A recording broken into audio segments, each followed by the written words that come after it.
Pues, oui. C'est le quartier général. Oui, et l'exposition, de qui s'agit-il? Alors l'exposition s'appelle Papier ordinaire, c'est la deuxième série, donc c'est Los Corazón Negros. Oui. C'est la contraction de cœur et de noir. Et c'est un projet qu'on mène depuis 1 an et demi sur le thème du métissage. La première série était plutôt à propos de la culture hip-hop. Donc on avait fait un pont entre les États-Unis et l'Afrique, et là on s'intéressait à une autre afro-descendance qui était plus spécifique, donc c'était celle du Pérou par rapport aux afro-péruviens à l'aide d'une ethnologue. Voilà.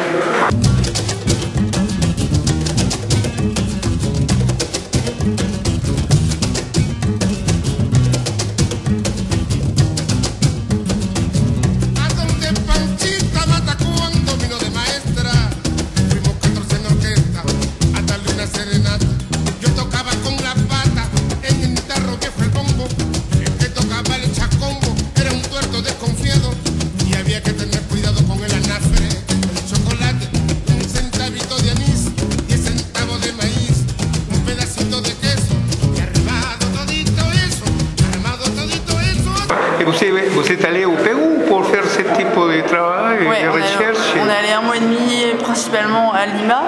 Quel endroit? À Lima principalement. Ensuite on est descendu un peu sur la côte pacifique, du côté d'El Carmen. Et voilà, donc c'est principalement là où on est allé. On n'a pas forcément pratiqué tout le Pérou, mais on est parti vraiment 1 mois et demi avec une ethnologue. Voilà. Et cette ethnologue, elle est péruvienne ou franco-péruvienne? Franco-péruvienne. D'accord. C'est elle qui l'a suivi votre projet, a continué? Elle le suit toujours, elle va y participer, elle y a participé de manière assez simple, pour le moment, plus par rapport à un texte qu'elle a travaillé. Et je pense qu'elle fera plus de choses sous forme de vidéos ou d'interviews avec des gens qu'on a rencontrés aussi. Vous pouvez parler sur la technique du dessin? La technique, en fait, c'est vraiment, tout est fait au feutre, donc c'est des feutres 18 couleurs qu'on emploie sur chacun de nos formats et sur du papier machine. D'où le titre Papier ordinaire, puisque, voilà, l'idée c'était vraiment d'avoir une technique.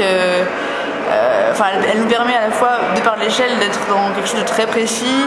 On a une écriture du coup, qui est un peu inattendue par rapport à ce qu'on s'imagine d'un travail au feutre. Donc, en tout cas, la technique permet aussi d'aborder l'ambivalence qui est inhérente à la question du métissage. Donc c'est la raison pour laquelle on avait choisi cette technique.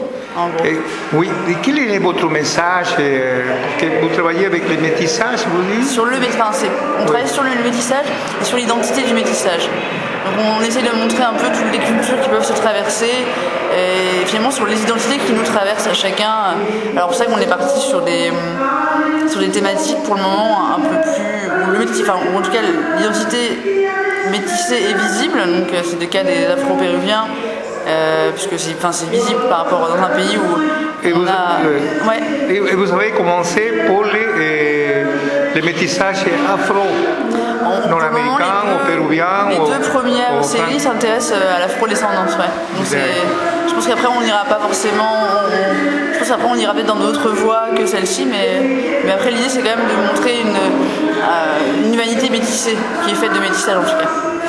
Est-ce que vous avez trouvé des différences très marquées par rapport à la culture afro-péruvienne et afro-nord-américaine?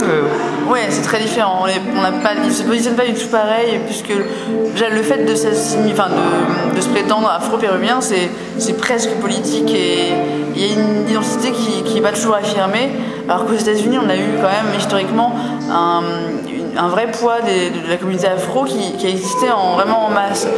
Au Pérou, on est plus sur des personnalités qui s'identifient ou non à la communauté afro, et du coup on est plus sur des identités un peu disparates et on n'a pas une identité afro-péruvienne qui est marquée comme celle des États-Unis, qui avait été vraiment un mouvement pour le coup très fort. Et je pense en train de se construire en ce moment. C'est aussi pour cette raison qu'on s'intéressait aux afro-péruviens, parce que c'est une question brûlante en ce moment au Pérou en tout cas. Bien, et vous pouvez dire l'exposition ça dure jusqu'à quel jour?